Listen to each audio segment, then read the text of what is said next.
Welcome to the Maxwell Leadership Podcast.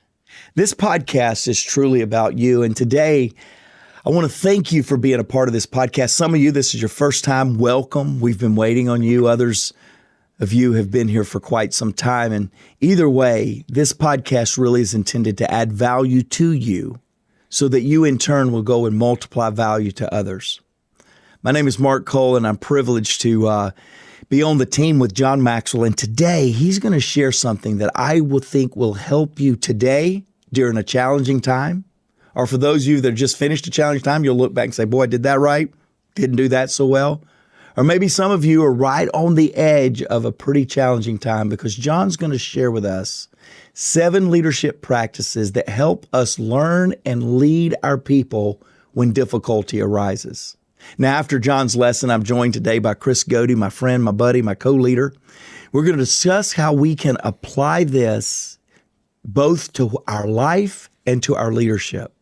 I can't wait for you to listen to this episode. Now, what you need to do if you want to download the bonus resource, or if you want to watch us on YouTube, you can go to maxwellpodcast.com/lead. And you'll have all the bonus resources. You'll have the link to watch us on YouTube, and you'll be able to take advantage of a discount on a book today. Now, here we go. Here's John in this lesson that will help us learn to lead better in difficult times.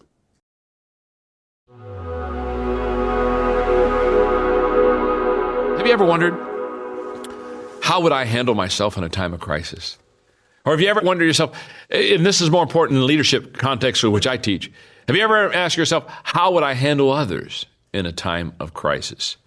Well, here's what I know about crisis, and here's what I know about leadership. In your notes, are you ready? A bad situation needs good leadership. Now, that's just a simple thought, but it's true. In times of crisis, there are some people emerge in a positive way, or they emerge beautifully as a leader.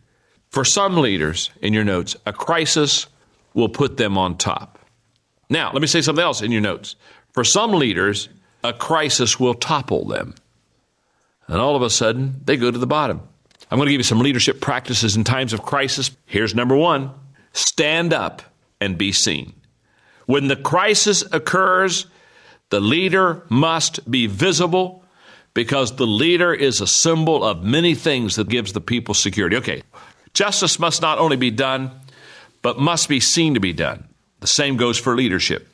This is not the time to lock yourself away in strategy stations. It's time to be visible. Now, what I'm saying is, in times of crisis, what does a leader do? A leader becomes extremely visible for the people.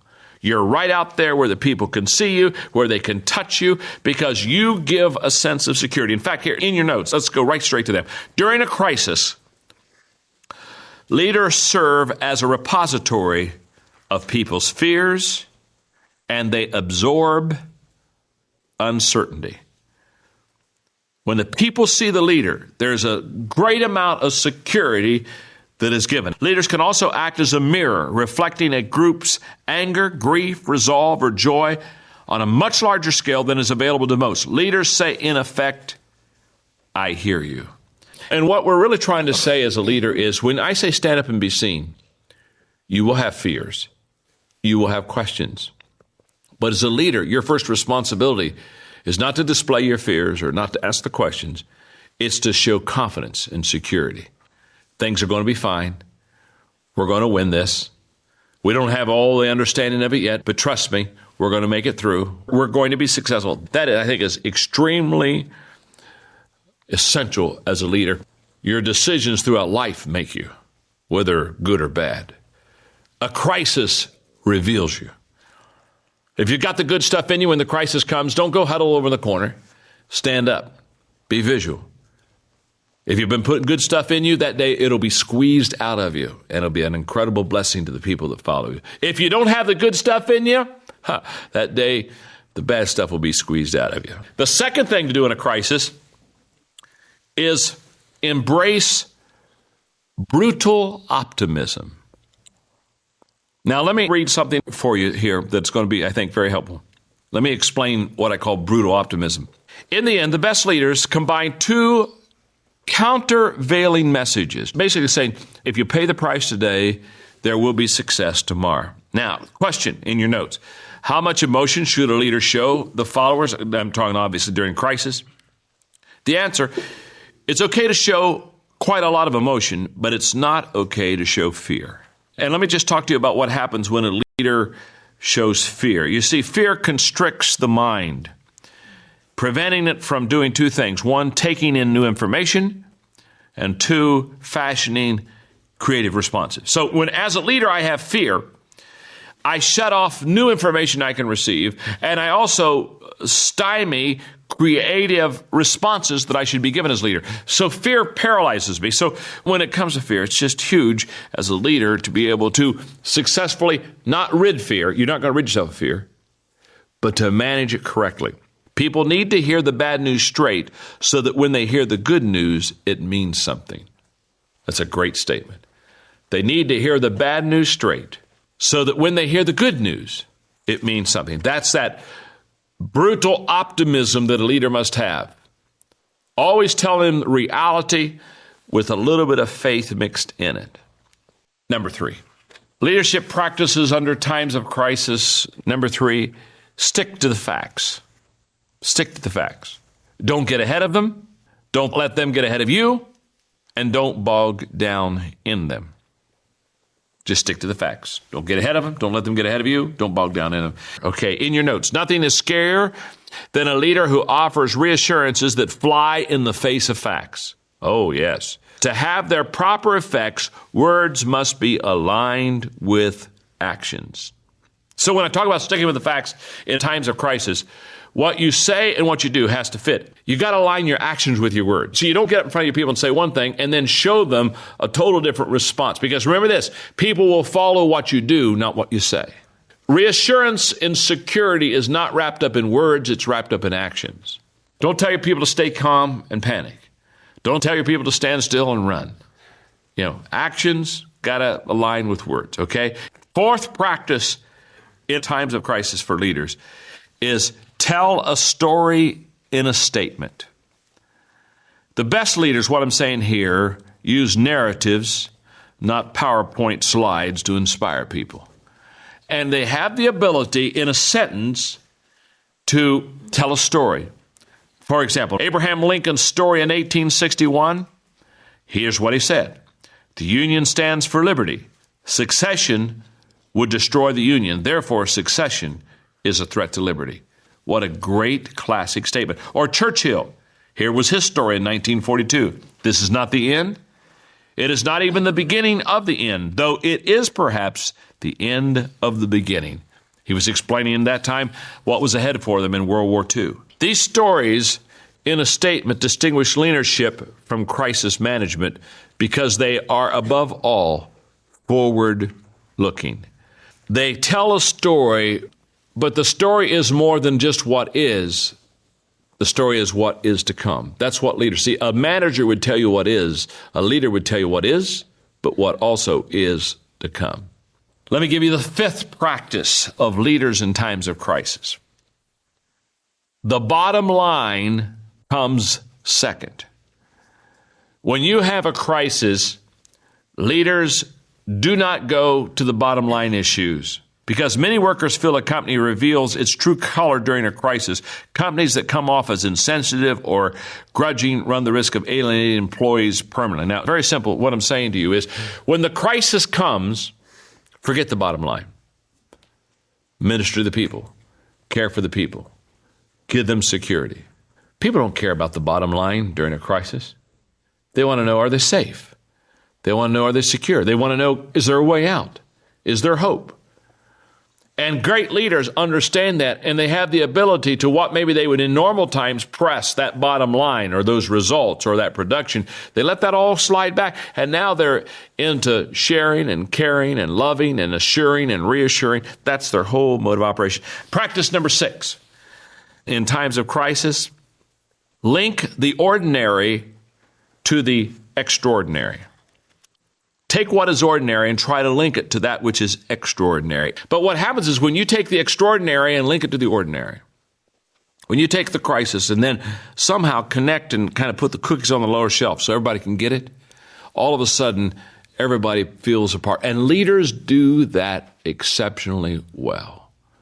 They let everybody have a piece of the action. And during the times of crisis, people want to do something. They want to say something. They want to express something. And as leaders, you have to give them that opportunity to share, to vent, to give, to do, to act. And that's how you link the extraordinary to the ordinary. In other words, make yourself as a leader the conduit between what happened and what the people are feeling. And somehow let them touch, let them respond, let them feel the event and become a part of it, okay? Now, when a crisis occurs, leaders must do three things, and I give them to you in sequence. First thought of a leader when a crisis occurs, stabilize. Get everybody calm. Get everybody under control. Stabilize the people. If you can, stabilize the situation. Once you feel that the stabilization has happened, number two, organize. Now you begin to put gifted people in organized responses to begin to handle the issue. And then thirdly, mobilize. Mobilize them, link them up, let them go, okay? But always think of that in sequence. You stabilize, you organize, and then you mobilize.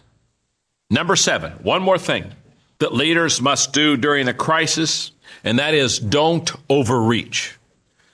Don't do more than you need to be doing. And this is a timing issue. This is almost an art issue.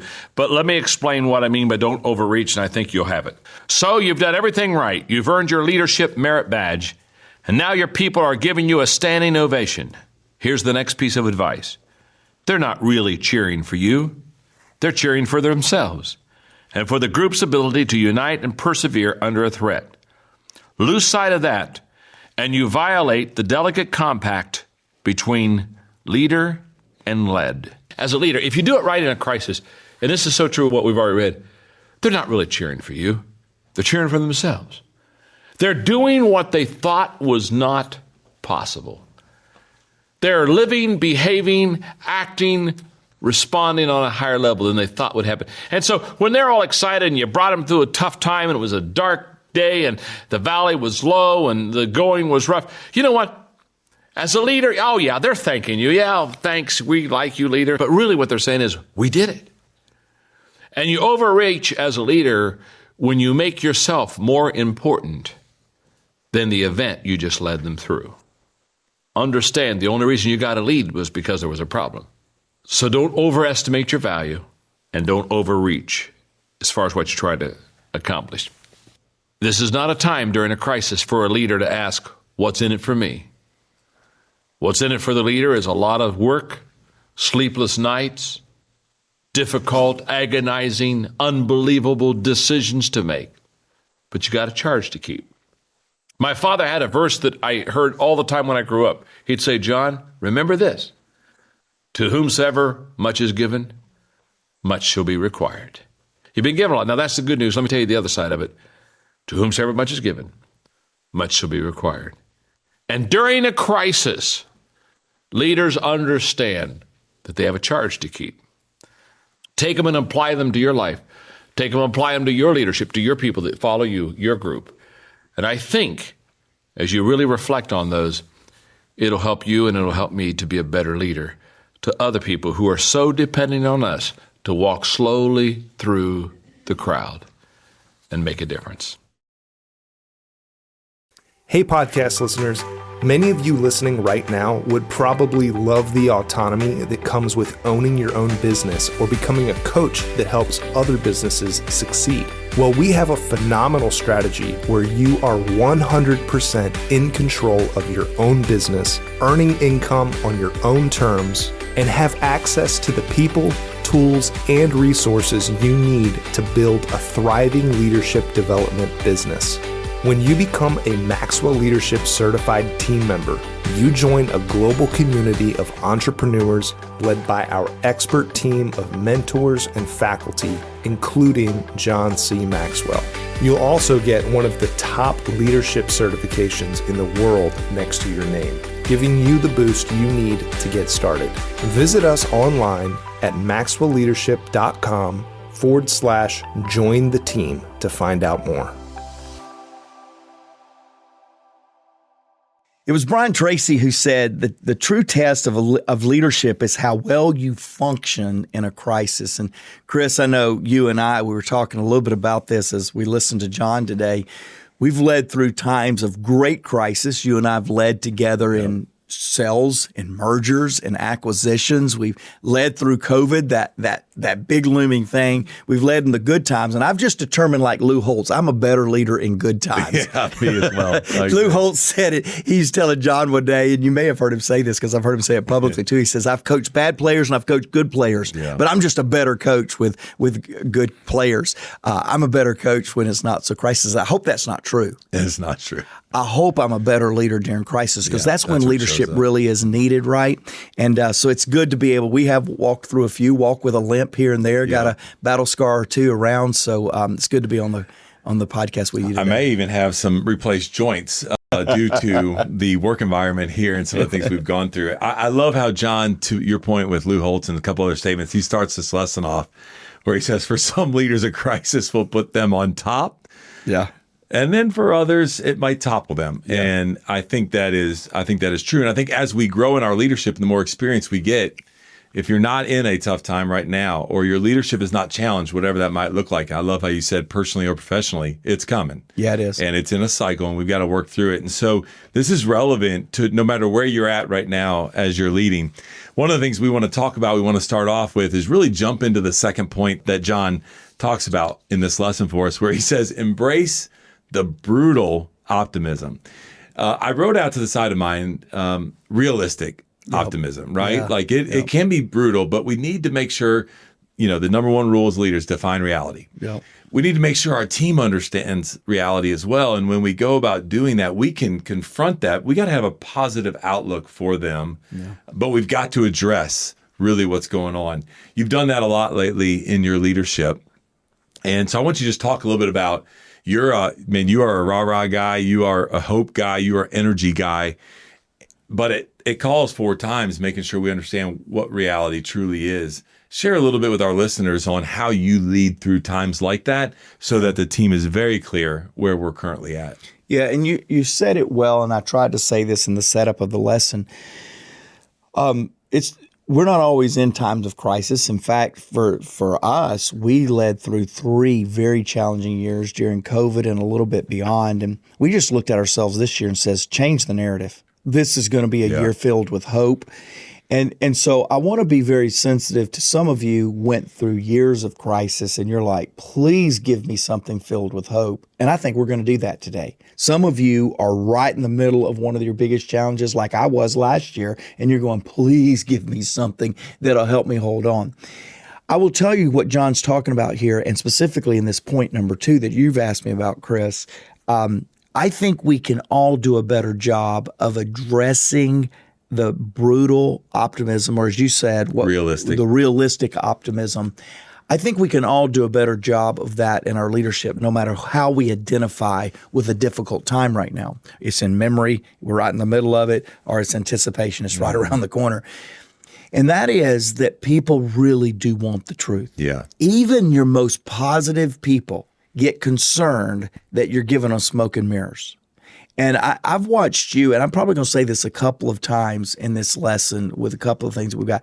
I've watched you be very predictable, and that's not in a bad way. It's in a very confirming way and comforting way. I've watched you be very consistent in your leadership. And I strive at that because I want to tell you all the good things. Man, I love the gray. It's not your color, but I love the gray that you got on that. I don't usually say the rest of sometimes of what I'm saying, the brutal facts, the brutal optimism, or the realistic optimism, because I'm so hope-filled. John says it like this. He says, I don't hire anymore. He said, because I put a 10 on everybody's head and I don't ask the additional questions to make sure I have the real facts or the brutal facts. Sometimes my leadership is more in the optimism side of things than in the realism side of things. And I really have to learn that. And today, while again, I'm really excited about where we are as a team, as an organization, I have brought in a very intentional way, because my time is short with all of my direct reports, with all the people that I lead. I have brought in a way of finding sound bites around the realistic or the brutal facts. At last week, if you hadn't heard the podcast, go back and listen to it. I gave an example of an airport moment where I just hit it hard. I just said, hey, I trust that you love me. I did something since that time to where an email went out, a communication went out, and it was geared toward leaders, but it was sent to everyone. And I immediately went in and I copied our HR director, I copied our COO, and I copied the leader that had sent an email that was it was educational, it was inspirational, it was about leadership. But what happened in the content that was applicable to leaders was it gave followers a chance to critique their leaders without the leaders being able to speak into it. And so I immediately, just like that, I went, hey, thanks for this email. It really helped me personally, but I think it did detriment to the culture that I'm expecting around here. I don't want to send out a leadership email to non-leaders so that they can critique how well their leaders are applying or not applying that content. Great. The response was coming back, oh my, I'm so sorry, I didn't mean to offend you. And then the HR director went, oh, I replied positively, but maybe I shouldn't have. I went, wait, everybody missed something. This was not meant for correction. Yeah. This was meant for instruction. Leaders, never correct people publicly, but you can instruct people correctly. And I had to let our leadership team know if this would have been a correctional email, I would have done something different. But it needed to be instructional to deal with the brutal optimism that I was trying to put right there, as we need to have real conversations with our people. Yeah, that's good. John goes on also in this, and you probably do not struggle in this area, but you and John have coached a lot of leaders in all kinds of organizations. And so I want to pick your brain for just a minute, where he talks about, hey, it's okay to show emotions. And you do show emotions, right? That's how you lead. But it's not okay during times where your team is being challenged, you're going through some change management, whatever it might be, to show fear. Right. And I don't know that I've ever seen you lead with fear. I've seen you talk about, hey, I'm not wearing this weight by myself. We're wearing it as a team, right? And so that may come out of a little bit of fear of the heaviness of yourself. But I think you have experienced a lot of leaders that have been in situations with organizations that you and John have coached, have taught leadership to their leadership team, that maybe you've seen them lead out of fear. What's the result of that, where you can lead emotionally, but during times like this where there's change going on, that might be a crisis, whatever it might be, where the fear dictates a negative response in the team, which then results in not the outcome that potentially could happen. You've probably heard John say this, because he said it quite often, that hurting people hurt people, right? Fearful leaders create fear in their organization. I'm very thankful, we did not talk about this off mic, but I'm very thankful that you could not feel fear recently as in last year. Man, I had a ton within me. I think a leader's responsibility is much like what Max Dupree says, disappoint people at the pace they can stand. I think you have to be optimistic. I think you have to be realistic at a pace that your people can stand. One of the great compliments that you've given me on this podcast that I get when I travel around and meet some of our podcast family is how vulnerable and open I am. I try to be very vulnerable. And I try to be very vulnerable about my struggles and perhaps even my fears, but I never try to come across as fearful. Guys, I have a concern that this is what's going to happen. I'm a little fearful. I have a little bit of fear of the unknown right now. I would agree with you. But I never emulate a fearful sense or a lack of control sense, because what that's going to do is breed discontent, concern, anxiety, stress, fear within the people that I lead. So somehow, to John's point here, you have to embrace brutal optimism. At the same time, you have to make sure that ability to be real plays on both the optimism side and the fearful side. A leader's fear should be reconciled within them before they communicate. You can't eradicate the fear, you can't hide from the fear, but you can't communicate from fear. You got to communicate from optimism. Yeah. People do not look to you to validate their fears. They look to you to inspire hope. Never forget that, leaders. Followers can deal with their own fear. They don't need you to substantiate the fear. They need you to give hope that we can get beyond the fear. Yeah, that statement you just made is worth the entire podcast right there. Leaders, your people, they don't need you to validate their fear. They're going to get there on their own, right? That's right. Like, and I love the statement. You can fear things, but not lead from a fearful place. And I think that's powerful. And I've seen you use the word, hey, I fear we're going down this path. I fear that you're not fearful. Yeah. And I think that's a great a difference between those two words and how we lead. It's perhaps a wrong play on the word, but let me go there anyway because I'm hokey and from Georgia. Fearful means full of fear. You can never be full of fear. You can have fear, but you can't be full. Yeah. There's got to be a thread of optimism in there, or you need to resign from your leadership position. Because again, people are following you because they believe you can lead them from the place they are to a better place. Yeah. If you're full of fear, fearful, then you can't find that thread of optimism to then lead from. Yeah, they need that positive outlook from you. Yep. Got to be realistic. Got to know what's going on. But that's really good. So this leads to the next point that John talked about. And by the way, if you haven't downloaded the show notes, I'd encourage you to do that because the statement that he makes in between point number 2 and point number 3, both Jake, Mark, myself, we're like, that statement is gold. I'll let you find that when you download those show notes, right? But he goes right into where he says, stick to the facts. Now this goes right with, hey, we got to be realists of what's going on. Yeah. And there's a statement that I use often where I say, hey, I want to lead from data, the facts, not with it. I'm not going to come and throw it in your face, but I'm going to do a little bit of work to figure out what are the facts? Like, where is this coming from? Talk a little bit about the importance of you and this point that John makes right here about sticking to the facts as you lead through times like this. I think more so than any other time, when you're going through a challenging time, let's say you're transitioning somebody, let's say that you're having that difficult conversation, you have got to be very factual. I'm going to give you 2 illustrations. One I did pretty good, one I didn't do so well. Both involved a difficult moment in leading another person.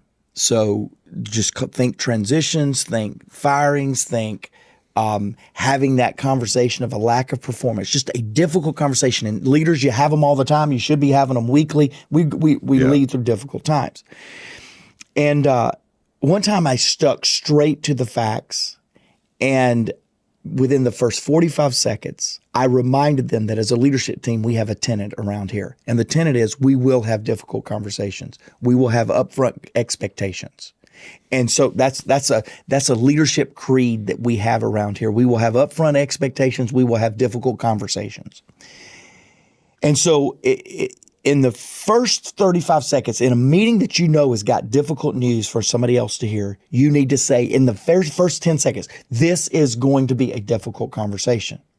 Now, that doesn't always reveal that that's going to be a transition. It doesn't reveal exactly what it is. Right. But you need to remind, we have a leadership creed around here, and we have difficult conversations, and we will have difficult conversations. What you say next is super important to substantiate that.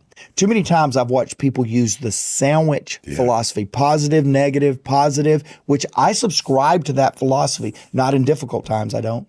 In difficult times, the positive is lost. If it's on the front end, they believe everything you said was a lie, and now you give me this. You buttered me up and you didn't do it. If it's on the back end, they've already tuned it out anyway because they don't have the challenge. So you've got to go in a difficult conversation. You got to go like this. I have some facts today that's going to be very difficult for us to converse about. I'm going to give you those facts, and at whatever point afterwards you have further questions about the facts, or if you want to hear some of the other supporting things about the facts, I'll give them to you. But here's the facts. You have X. We are going to do this next. And when you do that well, the big people in life will say, well, tell me why. The bigger people will say, well, are there some positive things I can take from this difficult thing to make me better? But their response, I've transitioned a lot of people. I've had a lot of difficult conversations. Let me tell you something. The difficult conversations that went well is more about the person that heard the news than the fact that I did it right. Because as a leader, you don't need to be worried about doing it right. That's a true You statement. need to worry about doing it factually. This is what we were struggling with. This is how you've performed or underperformed. This is what we're going to do because you underperformed. And that can be done in a minute and a half, period. Minute and a half. Then everything after that is absolutely a response of how well the person is receiving that news. One time, I had this difficult conversation. I put together a flowering email about this individual rather than sticking with the facts. They called me so offended. They were not offended with the difficult conversation. They were difficult that I tried to butter it up afterwards. And I did more harm than good by trying to make a very difficult situation better with my flowering words. And I literally did not offend them with the decision. I didn't offend them with the conversation we had one-on-one. I offended them with how I communicated it afterwards. And man, I had to send a cleanup email on an already bad situation. I had made it worse and then had to send an email that made it even worse. Don't do that. Stick with the facts. By the way, I remember that. You know exactly what I'm saying. You had to counsel me on that. Seriously, do you remember that? But, you had to counsel me I think what's really great about this is we start out by saying about how do you lead in difficult times. This is a difficult time. Leaders, you're going to deal with this stuff all the time. It doesn't have to be a major crisis. Right. It doesn't have to be a major. Difficult conversations with people should be hard. Yeah. It should be difficult. And I love that advice because growing up as a young leader, you try to do the sandwich method. And to your point, it just doesn't do any good for your leadership and for the one receiving it. The other thing I think that I want to bring to light here is that the people that are around the team, that are around the situation, they know the facts. Yep. And then as a leader, when you are doing it in a way that's not serving that individual or what the facts are and you're not sticking to the facts, you lose credibility. To your point, right? Maybe the communication was a little flowery. People are like, does Mark not really know? No, Mark knows. That's why he made the decision. It's just the way that we communicated it, but not everybody may understand that. And that's why I think the more direct you can be, both in the one-on-one conversations and without breaking confidentiality, the way that you communicate out to the team is essential during difficult times. So I love that. Yeah. All right, let's talk about the next one John brings to our attention here. This is brilliant because I think as we go through different situations, difficult times, we want to make sure we continue to drive engagement with our team through that with us, right? We need them to stay with us. We want to be inspired. We also want them to remember where we're going. And oftentimes when we're getting squeezed and there's a lot of pressure and a lot of extra work and hitting certain quotas and this and that, where we're at the end of the year, end of the month, like you'll forget about really what the bigger picture is. But if you're able to do this, where John talks about tell a story in a statement, you're able to connect something for them in a memory that will allow them during difficult times, high pressure, whatever, why we're doing what we're doing. You do this really well about our big old goal around here of sustaining John's legacy and why. Talk about how you have led from that, how John has coached you and led through that, because John's a master storyteller, and the power of that as you've led teams, people through difficult times. People relate to and remember stories much more than principles.